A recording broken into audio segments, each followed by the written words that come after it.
आमर मुनि ऋषि माने आम जीवन को चारोटी पर्यायर विभक्त करथिले। कौन करथिले? जहाकू आश्रम चतुष्टय बोली कहती। प्रथम आश्रम कौन? ब्रह्मचर्य आश्रम। द्वितीय आश्रम कौन? गार्हस्थ्य आश्रम गृहस्थ। तृतीय आश्रम कौन? वानप्रस्थ आश्रम। चतुर्थ आश्रम कौन? जदि पचारू तुम्हें कौ आश्रम रोच, अनेक समय पचारती बाबा आपण कौ आश्रम रहती, पचारती लोक तांको आम उल्टा पचार तुम्हें कौ आश्रम रोच, सी कहता आम कौन आश्रम रोच, घरे रोच ना। आमर विचार विकृति हो गला। आम भाविलु कौन आश्रम माने जोटी साधु सन्थ रोचंती से है आश्रम, किंतु आम मुनि ऋषि माने कहते प्रथम आश्रम होची गृहस्थाश्रम। प्रथम आश्रम होची गृहस्थाश्रम। से गृहस्थाश्रम रु ब्रह्मचारी माने बाहरती है। किए ब्रह्मचारी ना? गोटे शिशु 5 वर्ष रु 11 वर्ष भितर तार उपनयन करेकरी, उपनयन माने गुरु निकट को नबा। उपनयन शब्दर अर्थ गुरु समीप को नबा, निकट को नबा है उपनयन। उपनयन संस्कार करी गुरु पाखे नहीं छाड़देव। गुरु पाखे से रहिबो 5 वर्ष बयस रु हाराहारी 25 वर्ष बयस पर रहिबो। केते वर्ष रहिले? केते वर्ष? 20 वर्ष। जी 7 वर्ष जाइथिबे 18 वर्ष, एमती होकरी हाराहारी 15 रु 20 वर्ष रहिबो गुरु कूल। सेठी रही गुरु पाखे संयत जीवन यापन पूर्वक। आजिकाली जुगरे कौन है ना, से जो आश्रम व्यवस्था लोप पाईगला। आमे जन्मरु गृहस्थ आमर मृत्यु पर्यंत। जदि कौन सी पिलाटीए छोट बेल ठीक है साधु सन्थ पाक नहीं जाऊँ मुनिया मार आशीर्वाद करंतु, सी जदि टिके बड़ है बेसी समय साधु सन्थ पाक जाए आमे पसंद करूना। कहीं पसंद करूना? काले सी बाबाजी हो कि आमे निज जीवन में देखुचु आमे केते कष्ट सहीचु। गृहस्थ जीवन में अनेक कष्ट सहीचु। आमे कष्ट सही थिले मध्य आमे कल्पना करि पारुना जे आम पोटी साधु हो। ये हूँ 1995 मसीहा कथा। 95 मसीह गुरुदेव आमको यही बेश सजईदे। सजईदे ता परदिन आमको विदेश पठईदे। ता पूर्व विदेश पठईले, विदेश अल्प दिन पे आसलु, पुणी यही बेश सजईदे विदेश पठईदे। आम सांगे आ 2 जन को यही रंग सजईदे। आम 3 जन। गोटे टिकी झीटे चिठी लिखला विदेश को। शुणु चिठी लिखला कौन? चिठी लिखला जे स्वामीजी बाबा साधु सन्थ मान पाख लोक मैंने जाती, प्रणाम करती, आशीर्वाद चाहती, किंतु जदि जनकर पुओ जदि साधु हो जाए ता माँ कांदे कहीं।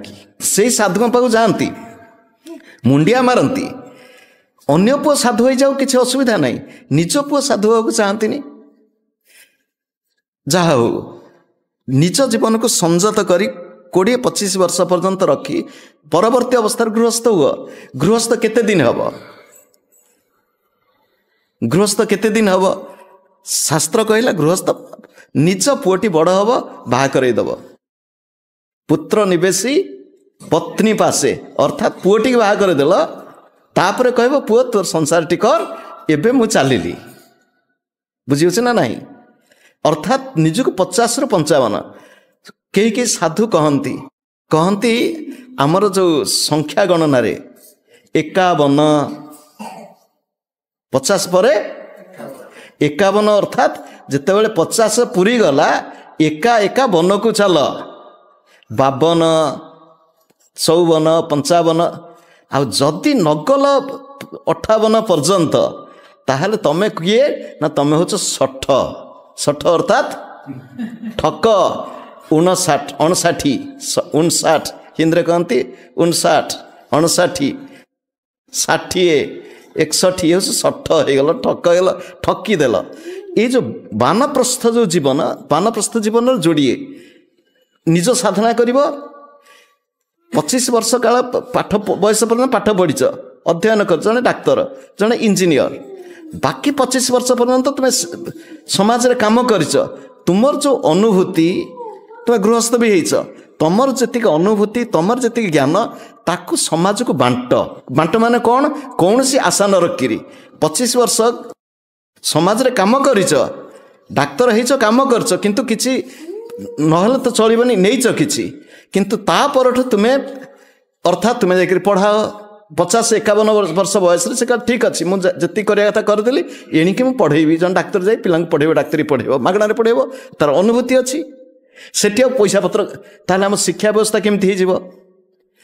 ଯାହା ହଉ ବ୍ରହ୍ମଚର୍ଯ୍ୟ ପାଳନ କଲେ ପୁଅ ହୁଅନ୍ତୁ ବା ଝିଅ ହୁଅନ୍ତୁ, ସେମାନଙ୍କ ଭିତରେ ଗୋଟେ ଓଜ ଶକ୍ତି, ଉତ୍ତମ ଓଜ, ଉତ୍ତମ ଔଜା, ଉତ୍ତମ ଔଜାଶ୍ଚ ବୀର୍ଯ୍ୟବାନ, ଯିଏ ବୀର୍ଯ୍ୟବାନ ହବ ସିଏ ଓଜ ଶକ୍ତି ସମ୍ପନ୍ନ ହବ। ଉତ୍ତମ ଔଜାଶ୍ଚ ବୀର୍ଯ୍ୟବାନ ସୌଭଦ୍ର, ସୌଭଦ୍ର, ସୌଭଦ୍ର ଶବ୍ଦର ଅର୍ଥ ହେଉଛି କିଏ? ସେ ସୁଭଦ୍ରା ତନୟ, ସୁଭଦ୍ରାଙ୍କ ପୁଅ। ସୁଭଦ୍ରା କିଏ? ସୁଭଦ୍ରା କିଏ ପଚାରନ୍ତି କେହିକି, ସୁଭଦ୍ରା କାହା ଝିଅ? ସୁଭଦ୍ରା ଆମେ ତ ଜାଣିଛୁ ସୁଭଦ୍ରା ହେଉଛନ୍ତି କାହାଙ୍କ ଭଉଣୀ? କୃଷ୍ଣଙ୍କ ଭଉଣୀ। ତାଙ୍କ ବାପା କିଏ? ସେ ବସୁଦେବ। ତାଙ୍କ ମା କିଏ? ରୋହିଣୀ। ମା ହେଉଛନ୍ତି ରୋହିଣୀ। ଏଇଠି ଦେଖନ୍ତୁ ସୁଭଦ୍ରା କିଏ? ରୋହିଣୀ ଶବ୍ଦର ଅର୍ଥ ହେଉଛି ଆରୋହଣ କରିବା, ଉପରକୁ ଉପରକୁ ଉଠିବା, ବୁଝିହେଉଛି ନା ନାଇଁ? ଆରୋହିଣୀ, ରୋହିଣୀ। ଆମର ଜଗନ୍ନାଥ ମନ୍ଦିରକୁ ଗଲେ ସେଠି ଗୋଟେ କୁଣ୍ଡ ଅଛି, ସେ କୁଣ୍ଡ ନାଁ ହେଉଛି ରୋହିଣୀ କୁଣ୍ଡ।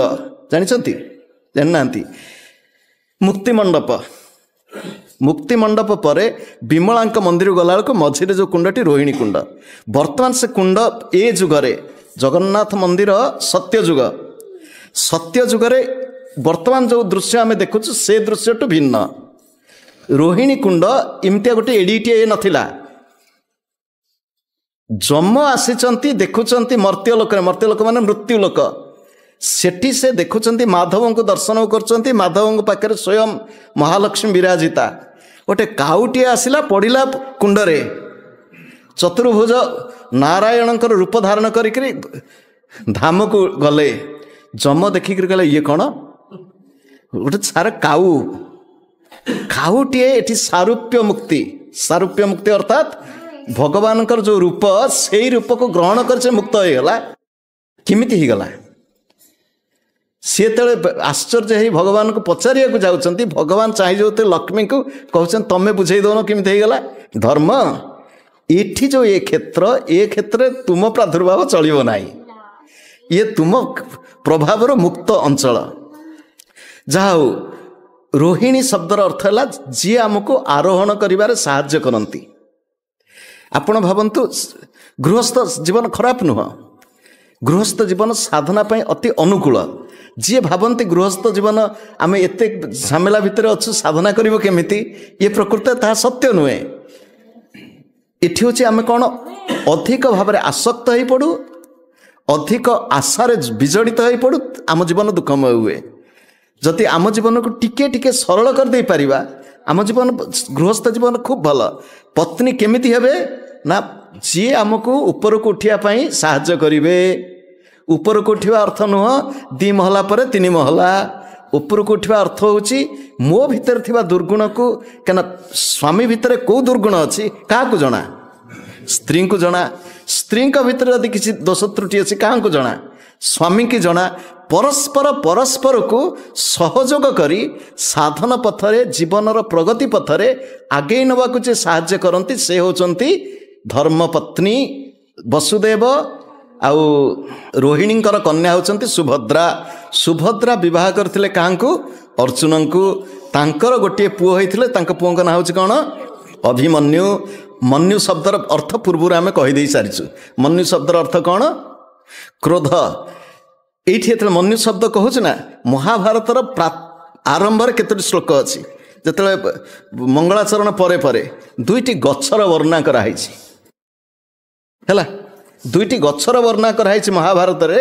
ସେ ଗଛ ହେଉଛି ଦୁର୍ଯ୍ୟୋଧନ ମନ୍ୟୁମୟ ମହାଦ୍ରୁମ। ଆଉ ମୁଁ ବେଶୀ କହିବି ନା, କାରଣ କହିଲେ ଅନ୍ୟ ଆଡ଼କୁ କଥା ଚାଲି ଯାଉଛି। ଦୁର୍ଯ୍ୟୋଧନ ହେଉଛନ୍ତି କି ଗଛ? ମନ୍ୟୁମୟ, କ୍ରୋଧମୟ ମହାଦ୍ରୁମ, କ୍ରୋଧରେ ଭରିଛନ୍ତି। ତ ମନ୍ୟୁ ଶବ୍ଦର କ୍ରୋଧ। ଅଭିମନ୍ୟୁ ଏଠି ହେଉଛି କହିବ, ଅଭି ଅର୍ଥାତ୍ ସାମ୍ନାରେ ଆଗକୁ ଯିବା, ଅଭି ପରିତଃ।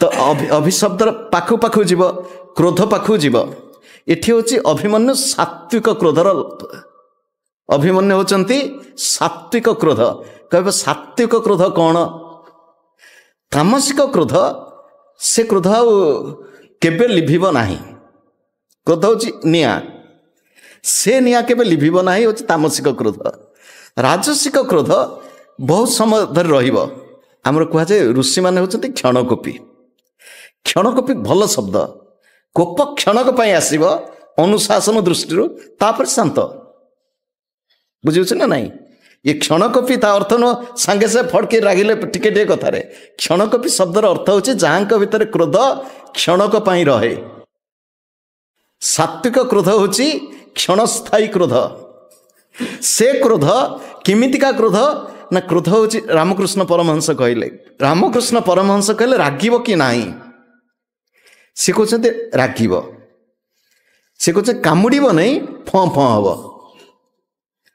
रामकृष्ण परमहंस को बाणी होची कामुड़ब नहीं फँ फँ हम से गोटे कहानी कहते सापर कहानी अन्य समय हेले साप कथा शुणव से कहे फँ फँ हम फँ फँ हवाटा हूँ सात्विक क्रोध कामुड़बनी कामुड़ा क्रोध हूँ राजसिक क्रोध आ कामुड़ फँ फँ हो सौभद्र द्रौपदेयाश्च द्रौपदेया एठी होची बहुवचन द्रौपदींकर केते पुओ द्रौपदींकर केते पुओ 5 पुओ से 5 पुओंकर ना शास्त्रे कुहाइछि जे प्रतिविंध्य सुतसोम श्रुतकर्मा शतानिक श्रुतसेन ये 5 पुत्र महाभारत युद्धर शेष अश्वत्थामा 5 पुओ राति शोईला बेले मारी देते आपने जदि महाभारत टी पढ़िए महाभारत देखिए आम जो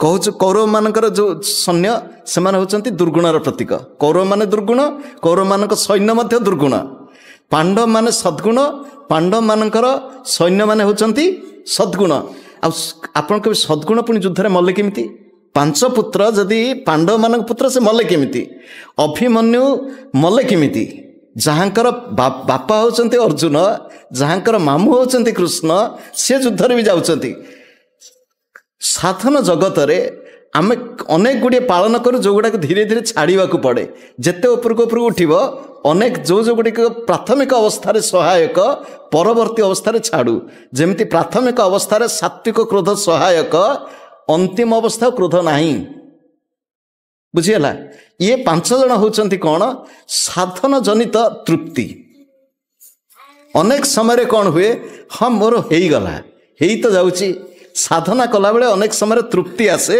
से तृप्ति को आत्मचरितार्थता आत्मतृप्तिर प्रतीक होचंती द्रौपदेया द्रौपदींकर 5 पुत्र वर्तमान परवर्ती श्लोक को आसीबा भगवद गीतार प्रथम श्लोकटी होची प्रश्न धृतराष्ट्रंकर द्वितीय श्लोक रे संजय आरंभ करे कौन हैला तृतीय चतुर्थ पंचम षष्ठ श्लोक रे दुर्योधन गुरुंक निकटरे पांडव मानकर सैन्य मान प्रमुख सैन्य सेमानक नाँ नेले सेमानक नाँ भितर आपण देखंतु पांडवों के भितर केवल 2 जनक नाँ नैचंती बाकी 3 पांडवों का नाँ नै नाहंती एतिक से कही सारला पर से कहले सर्व एव महारथा एमाने बड़ बड़ महारथी तापर से कहउचंती श्लोक नंबर 7 अस्माकं तु विशिष्टाये तन्निबोध द्विजोत्तम नायका मम सैन्यस्य संज्ञार्थं तान् ब्रवीमि ते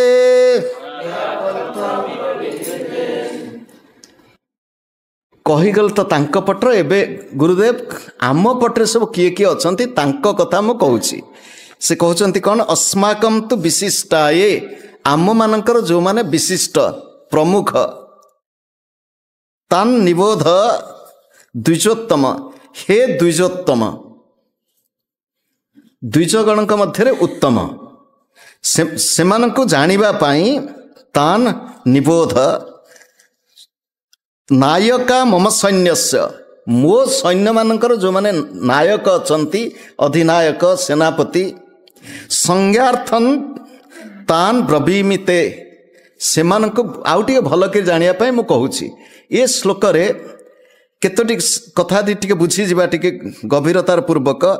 ତୃତୀୟ ଶ୍ଲୋକରେ ସେ କହିଲେ, ଯେତେବେଳେ ପାଣ୍ଡବମାନଙ୍କ ସୈନ୍ୟ କହୁଛନ୍ତି, ସେ ଗୋଟିଏ ଶବ୍ଦ ବ୍ୟବହାର କଲେ ପଶ୍ୟ। ପଶ୍ୟ ଏତମ୍ ପାଣ୍ଡୁପୁତ୍ରାଣାମ୍ ଆଚାର୍ଯ୍ୟ। ସେ କହିଲେ ହେ ଗୁରୁ ପଶ୍ୟ, ପଶ୍ୟ ମାନେ ଦେଖ। ଏଠି ସେ କହିଲେ ନିବୋଧ।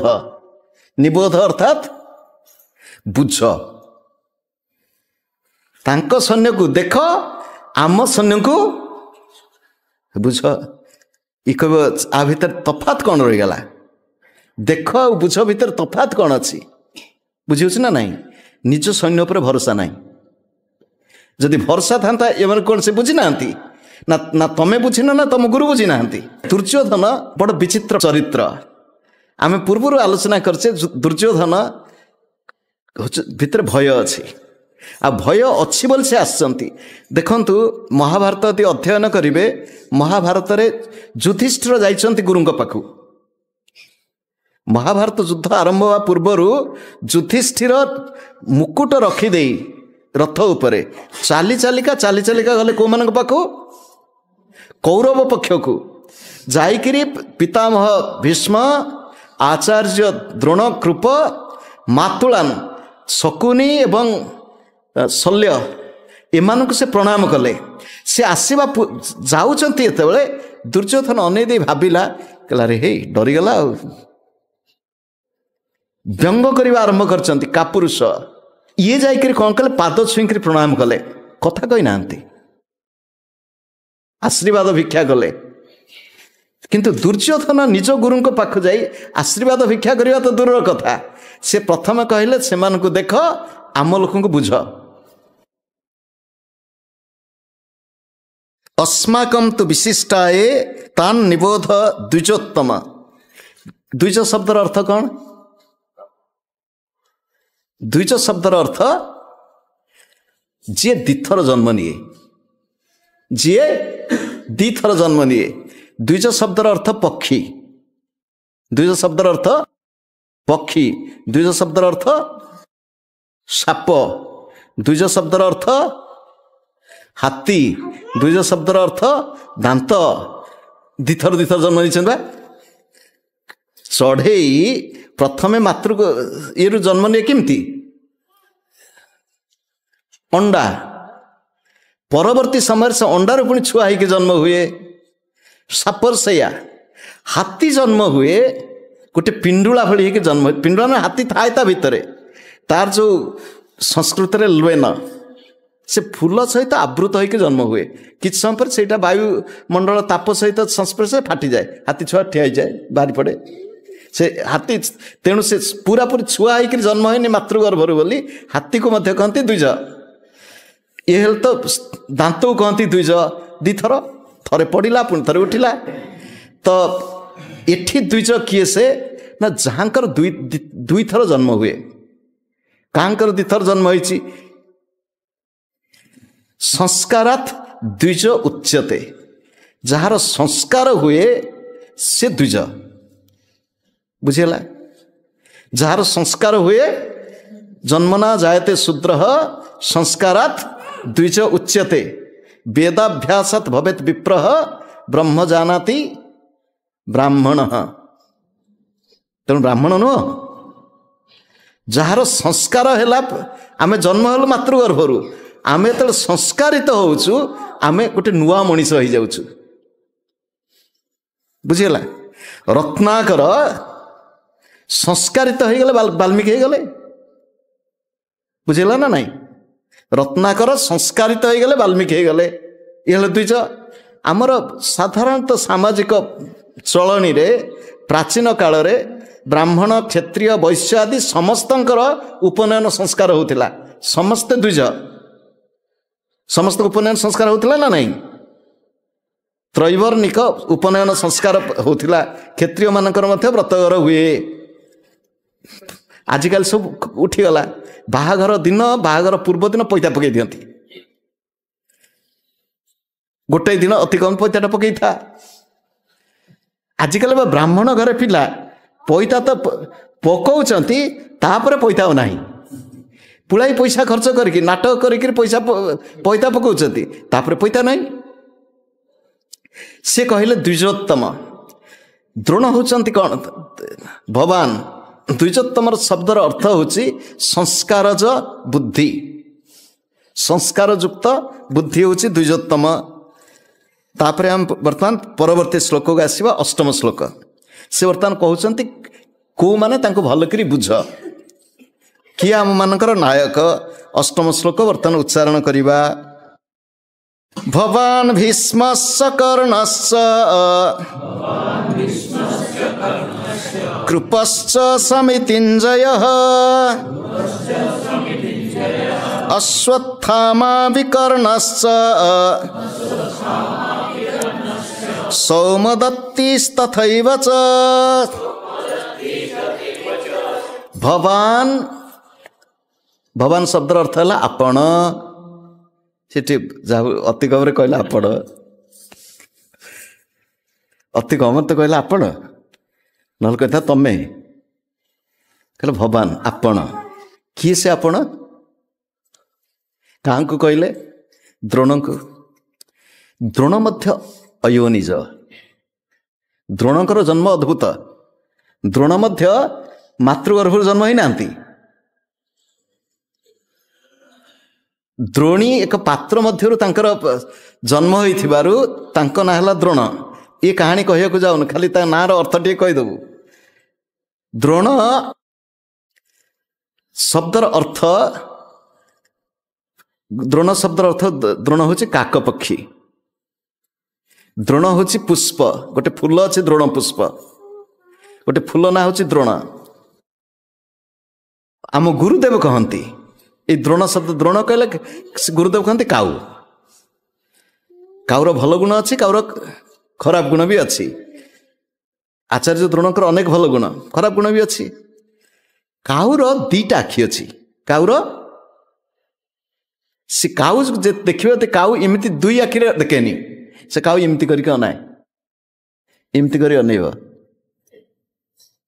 काउ को टेरा बोली कहती बुझे ना नहीं। गुरुदेव कहती दुईटी आखि देइथिले मध्य जे गोटे आखिरे देखुची से होची द्रोण। भगवान दुईटी आखि देइछंती अर्थात समान भाव देख इठी द्रोणक भितर पक्षपातिता थिला। द्रोणक भितर द्रोण शब्दर अर्थ गुरुदेव कहउछंती पक्षपातिता। कौन पक्षपातिता थिला अर्जुन तांकर प्रिय शिष्य तांको पुओ ना होची अश्वत्थामा पुओ ना होची अश्वत्थामा। पुओ प्रति ममता पुओ को अधिका शिखे दे बोली अर्जुन को कहबे गलो पानी नहीं आसबू अर्जुन पानी आनी डेरी हम ता भर पुओ को अधिका शिखे देवे। अर्जुन किंतु बड़ माने उद्योगी सी एते शीघ्र पानी नहीं आसबे ये शिखेबा अधा आइथिबो कि नहीं सी आसी पानी नहीं करी हाजर। गुरुदेव कौन कहउथिला कि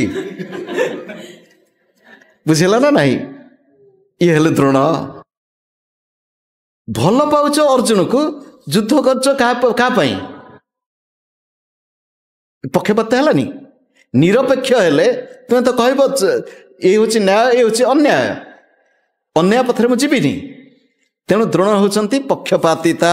जोग शास्त्र रे द्रोणकर द्रोण होचंती आम भितर किए ना आम तो कहले पक्षपातिता आ गोटे हूँ भय। द्रोणक भितर भय मध्य था।